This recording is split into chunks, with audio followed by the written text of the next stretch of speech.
শুল্ক যুদ্ধে নেমেছে যুক্তরাষ্ট্র, চীন, কানাডা এবং মেক্সিকো। যুক্তরাষ্ট্রের কর আরোপের পর এবারে প্রতিশোধমূলক শুল্ক ঘোষণা করেছে কানাডা এবং মেক্সিকো।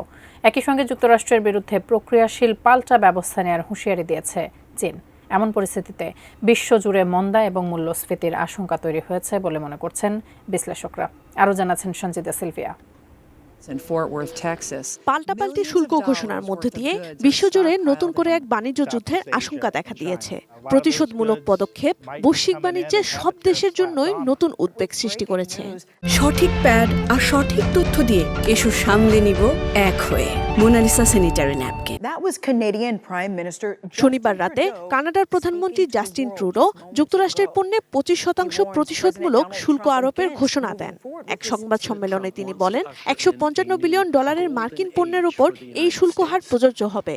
এর মধ্যে $30 বিলিয়ন মার্কিন পণ্যের উপর নতুন কর কার্যকর হবে মঙ্গলবার থেকে।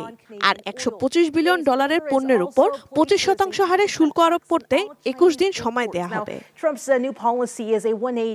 যেসব পণ্য আমদানিতে কানাডা শুল্ক আরোপ করছে তার মধ্যে রয়েছে আমেরিকান বিয়ার, ওয়াইন, বারবন হুইস্কি, ফলের জুস, পারফিউম, পোশাক, জুতো, গৃহস্থলী ও কাঁচামাল। ট্রাম্পের সিদ্ধান্তের প্রতিক্রিয়ায় মেক্সিকান প্রেসিডেন্ট ক্লদিয়া শেনবাউম শনিবার ঘোষণা দিয়েছেন, যুক্তরাষ্ট্রের এই শুল্ক আরোপের বিরুদ্ধে পাল্টা ব্যবস্থা নেবে তার দেশ। মাদক পাচারকারী গোষ্ঠীগুলোর সঙ্গে মেক্সিকো সরকারের বন্ধুত্ব রয়েছে বলে ওয়াশিংটনের অভিযোগ প্রত্যাখ্যান করেছেন ক্লদিয়া শেনবাউম।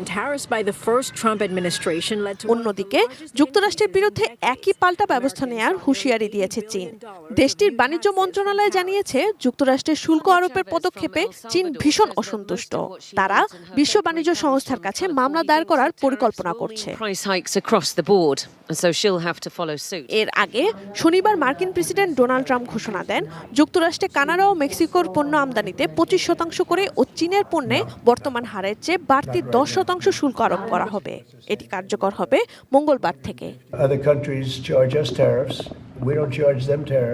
ক্ষমতাধর দেশগুলোর এমন প্রতিশোধমূলক আচরণ সাধারণ নাগরিকদের জন্য দুর্ভোগ বয়ে আনতে পারে বলে মনে করছেন বিশ্লেষকরা।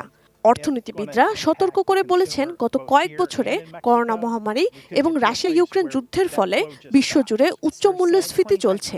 এর মধ্যে এমন সিদ্ধান্ত মূল্যস্ফীতি আরও বাড়িয়ে তুলতে পারে বলে আশঙ্কা তাদের। Sanjita Sylvia, desk report, ATN news.